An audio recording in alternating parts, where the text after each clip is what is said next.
Accept करने में Israel जुटा हुआ है। लोगों को घरों में रहने की भी हिदायत दी गई है। अब ये जैसा हम पहले भी बात कर रहे थे, इजराइल में लोगों को बाकायदा ट्रेनिंग दी जाती है। छोटे छोटे बच्चों को पता है जब सायरन गूंजेगा, जब सायरन बजेगा तो कहां आपको बंकर में, शेल्टर में जाना है, कैसे अपनी जान बचानी है।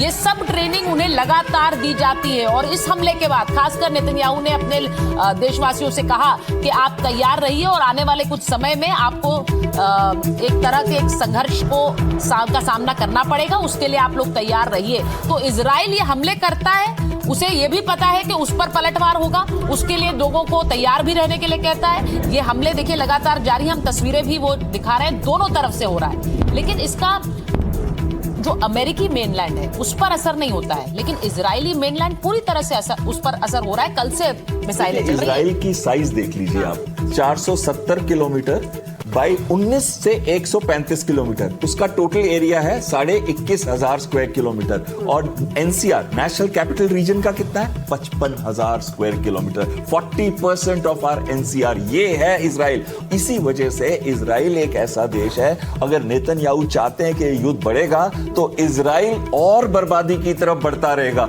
और जिसका इफेक्ट बहुत लॉन्ग टर्म हो सकता है। वहां पे अर्बन पॉपुलेशन भी कॉन्सेंट्रेटेड है। सदर्न एरिया मोर्चा नहीं है जो इजराइल ने खोला हुआ है यहाँ पर। इजराइल तो कई मोर्चों पर यहाँ पर जूझ रहा है। तो ग्रुप कैप्टन, ऐसे में इजराइल के लिए भी ये स्थिति बहुत मुफीद नहीं है। वो भी चाहेंगे जल्द से जल्द अब ये स्थिति खत्म होने आ जाए। इजराइल जो है इस युद्ध के लिए पूरी तरह से अमेरिका के ऊपर निर्भर रहता है।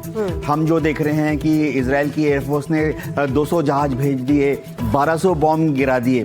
क्या इसके पैसे इजराइल का टैक्स पेयर दे रहा है? नहीं। ये जो 1200 बॉम्ब गिराए हैं, क्या इनको इजराइल की फैक्ट्रीज में बनाया गया? नहीं। ये जो 1200 बॉम्ब गिराए गए हैं, ये सब नेटो के वॉर रिजर्व से यूएस एयरफोर्स की जो स्ट्रेटेजिक एयरलिफ्ट कमांड है, उसके C-17 ग्लोबमास्टर, उसके C-5A स्टार लिफ्टर में भरकर नेटो बेसिस से, यानी यूरोपियन बेसिस से शिफ्ट होते हैं इजराइल में।